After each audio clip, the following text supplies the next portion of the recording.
Hello guys, it's me Saurabh Manna. Welcome back to my channel. आज की इस वीडियो में हम आपको बताएंगे बीएड वालों के लिए जो फॉर्म फिलअप का जो प्रोसेस है, पूरे डिटेल प्रोसेस मैं आपको बताऊंगा कि कैसा भरना है, क्या क्या डॉक्यूमेंट्स ज़रूरी है और पेमेंट डेबिट कार्ड के थ्रू करना ठीक रहेगा या यूपीआई के माध्यम से करने में बेटर रहेगा। ठीक है, वीडियो को पूरा लास्ट तक ज़रूर देखिएगा, आपके लिए बहुत ही हेल्पफुल रहेगा। ओके, तो चलिए शुरू करते हैं। जैसे कि आपको बता दूं, लिंक जो था वो 7 तारीख को आने वाला था, लेकिन बस वो कमिंग सून का ऑप्शन दिखा रहा था, है ना। बट लिंक जो है वो रात को 12 या 1 बजे तक जारी कर दिया गया था, है ना। तो मैंने पिछले वीडियो में बताया कि अभी फॉर्म फिलअप मत कीजिए, क्योंकि जब लिंक जारी किया जाता है तो वो वेबसाइट में कुछ अपडेट होते रहता है, जिसके कारण जब कोई भी फॉर्म फिलअप करता है तो प्रॉब्लम होता है। तो इसलिए मैं आपको फिर से कह रहा हूँ, एक दिन रुक जाइए, एक दिन रुकने के बाद ही फॉर्म फिलअप कीजिएगा। ठीक है, बट फिर भी मैं आपको पूरा डिटेल प्रोसेस बता देता हूँ कि क्या क्या भरना है, क्या क्या नहीं भरना है। ठीक है, तो चलिए शुरू करते हैं। फर्स्ट ऑफ ऑल आपको क्या करना है, आपको जेसीसी बोर्ड का वेबसाइट में आना है। आने के बाद यहाँ पे दिख रहा है click here for all online application submission, जो कि जेसीसी 2021 का लिंक दिख रहा होगा यहाँ पे। ओके, क्लिक करना है इस पर। ठीक है, क्लिक करने के बाद यहाँ पे कुछ ऑप्शन दिख रहा होगा, bachelor of education BEd 5th point में। ओके, तो 5th पॉइंट में जो यहाँ पे क्लिक टू रजिस्टर में आपको क्लिक करना है। पहले यहाँ पे कमिंग सून का दिखाया जाता है, अभी क्लिक टू रजिस्टर का ऑप्शन आ चुका है, तो इसको आपको क्लिक करना है। ठीक है, अब क्लिक करने के बाद आपको क्या करना है, सबसे पहले यहाँ पे 2 ऑप्शन दिख रहा होगा। ओके, 2 ऑप्शन दिख रहा होगा, तो दोनों में से पहले आपको न्यू रजिस्टर कैंडिडेट में जाना होगा। ठीक है, न्यू रजिस्टर कैंडिडेट में जाना होगा। जाने के बाद यहाँ पे जो यहाँ पे डॉक्यूमेंट्स बोला गया है सब कुछ इंग्लिश में भरिएगा। ठीक है, कैंडिडेट्स फुल नेम, जैसे फॉर एग्जांपल मैं आपको इंग्लिश में बता देता हूँ, जैसे मैं आपको बता रहा हूँ वैसे भरिएगा, सब कुछ कैपिटल में भरिएगा। फिर यहाँ पे कैंडिडेट कंफर्म नेम रखिएगा, जेंडर क्या है मेल रखिएगा, आधार नंबर दे दीजिएगा। ठीक है, डेट ऑफ बर्थ दे दीजिएगा, तो डेट ऑफ बर्थ मैंने दे दिया। अब यहाँ पे आपको ईमेल एड्रेस देना है। ठीक है, यहाँ ईमेल एड्रेस दे दीजिए, यही सेम एड्रेस यहाँ पर भी दे दीजिए और यहाँ पे अपना फ़ोन नंबर दे दीजिएगा। ठीक है, अब करने के बाद यहाँ पे सेंड ईमेल ओटीपी में जाइएगा। ठीक है, send email and OTP password में क्लिक करने के बाद जो ओटीपी आएगा वो सेम ओटीपी आपको ईमेल में भी डालना है और मोबाइल में भी डालना है, क्योंकि जो ओटीपी आता है वो ओटीपी दोनों के लिए वैलिड रहता है, ईमेल वालों के लिए भी और मोबाइल वालों के लिए भी। तो मैं आपको बताता हूँ कि अब ओटीपी क्या आया है, मैं आपको ओटीपी लिख के देता हूँ। ये चीज़ को नोट करके रखिएगा, ओटीपी जो है ये दोनों सेम रहेगा। ठीक है, मोबाइल के लिए भी सेम रहेगा और ईमेल वालों के लिए भी सेम रहेगा। ठीक है, देख लीजिए यहाँ पर मैं आपको दिखा रहा हूँ। ठीक है, डाल लिया। अब आता है लॉगिंग पासवर्ड। ठीक है, लॉगिंग पासवर्ड कैसे देना है, जैसे मैं आपको बता रहा हूँ वैसे ही डालिएगा। ठीक है, जैसे फॉर एग्जांपल मेरा नाम सौरभ है, तो @सौरभ का S कैपिटल रखिएगा, बाकी सब कुछ स्मॉल रखिएगा। रखने के बाद कोई 2 डिजिट का नंबर दे दीजिए। फॉर एग्जांपल मान लीजिए किसी का नाम अभिषेक है, तो @अभिषेक का A कैपिटल रखिएगा, बाकी सब स्मॉल रखिएगा। या तो आप अपना डेट ऑफ बर्थ दे दीजिए या तो कुछ भी दे सकते हैं। ठीक है, सॉरी, सेम पासवर्ड इसमें भी दे दीजिएगा। ठीक है, दे दिया मैंने। अब देने के बाद यहाँ पे कैप्चा कोड मांगा जा रहा है। ठीक है, कैप्चा कोड में जाता हूँ। ठीक है, कैप्चा कोड मैंने डाल लिया। डालने के बाद आपको यहाँ पे क्लिक करना है।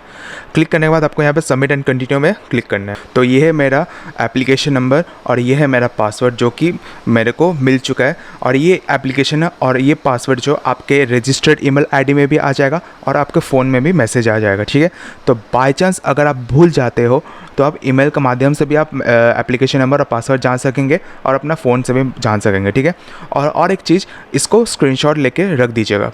तो ये हुआ आपका स्टेप 1 कंप्लीटेड। ठीक है, अब यहाँ पे क्लिक करना है लॉगिन टू कंटिन्यू में। ठीक है, लॉगिन टू कंटिन्यू में क्लिक करने के बाद अब मैं आपको डालता हूँ अपना आईडी। ठीक है, तो डाल दी सब कुछ मैंने, अपना एप्लीकेशन नंबर और पासवर्ड मैंने डाल दिया, जो कि फ़ोन का मैसेज में भी आया था और ईमेल में भी आया था। अब लॉगिन में क्लिक करता हूँ। लॉगिन में क्लिक करने के बाद अब आपसे पूरा फर्दर डिटेल पूछा जाएगा कि क्या क्या भरना है। ठीक है, जिसमें से आपका सब कुछ यहाँ पे दिया गया है ना।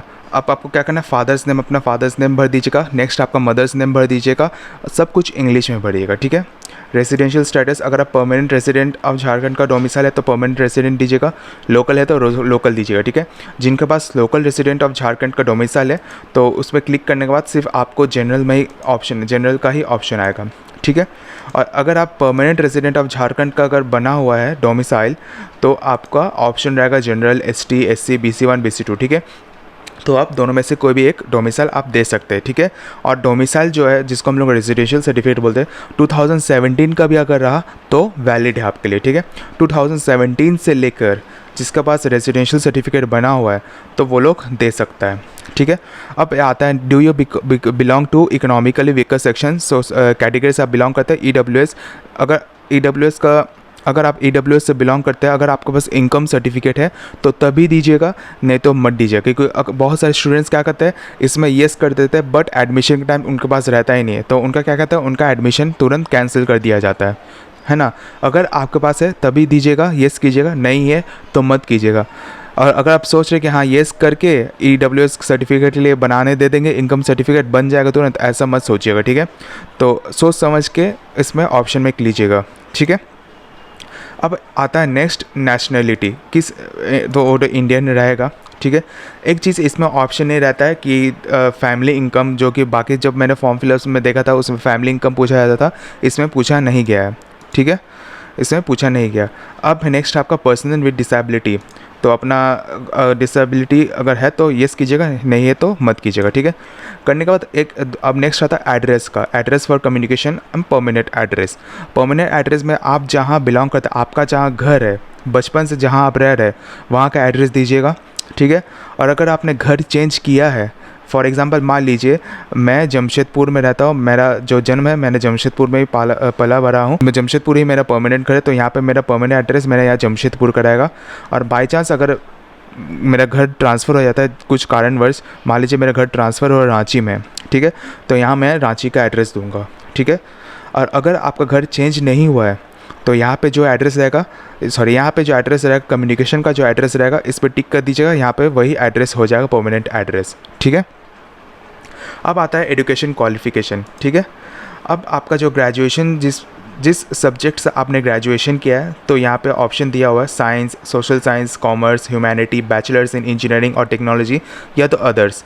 अगर ये सब में से आपने किया है तो ये सब में से आप कोई भी टिक कर दीजिएगा, ठीक है। आप झारखंड यूनिवर्सिटी ऑफ झारखंड से आप ग्रेजुएट क्वालिफाई किए हो, येस और नो में क्लिक कीजिए। अगर किए हो तो येस कीजिएगा, नहीं किए हो तो नो कीजिएगा, ठीक है।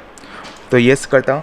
डू यू हैव NCC और NNS सर्टिफिकेट, अगर आपके पास NCC या तो NSS सर्टिफिकेट है तो तभी येस कीजिएगा, नहीं है तो नो कर दीजिएगा, ठीक है। अब आता है graduation level details. Graduation level का एग्जामिनेशन का नाम लिख दीजिएगा, ग्रेजुएशन लेवल यूनिवर्सिटी नेम दीजिएगा, ठीक है, किस लेवल का एग्जामिनेशन होता है इसमें नाम दे दीजिएगा। नेक्स्ट आपका ग्रेजुएशन पास स्टेटस, आपका जो पास स्टेटस इसमें दो ऑप्शन रहता है, एक पास रहता है, एक अपीयरिंग रहता है, ठीक है। अगर पास कर गए तो आपको यहाँ पे मार्किंग पैटर्न यहाँ पे आपको सेलेक्ट करना है, करने के बाद इसमें मार्किंग और ग्रेडिंग सिस्टम रहता है। अगर मार्किंग सिस्टम रहता है मार्किंग सिस्टम में डालिएगा, या तो अगर ग्रेडिंग सिस्टम में रहता है तो ग्रेडिंग सिस्टम में डालिएगा, ठीक है। और यहाँ पे ग्रेजुएशन ईयर ऑफ पासिंग, अगर आप पास कर गए तो अपने यहाँ पे ग्रेजुएशन का जो जिस ईयर में आप पास आउट हुए हो, यहाँ ग्रेजुएशन का वो पास आउट का ईयर दे दीजिएगा, ठीक है।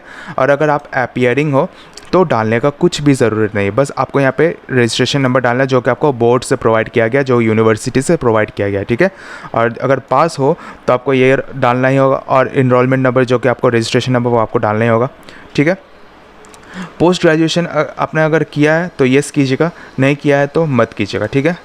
नेक्स्ट आपका subject details studied in the qualifying degree for the B.Ed course, subject name दे दीजिएगा, और जिस सब्जेक्ट से आपने पढ़ा है वो सब्जेक्ट का फुल मार्क्स दे दीजिएगा, और सब्जेक्ट का ऑप्टेन मार्क्स जो कि आपको मिला है, ठीक है, वो दे दीजिएगा। और सब्जेक्ट का परसेंटेज तो वो अपने आप ऑटोमेटिक दिखा जाएगा, ठीक है। जिस सब्जेक्ट से आपने पढ़ा है वो सब्जेक्ट का फुल मार्क्स दे दीजिएगा, जिस फुल मार्क्स में जितना आपको मार्क्स मिलता है वो डाल दीजिएगा। डालने के बाद अपना सब्जेक्ट का परसेंटेज डाल दीजिएगा।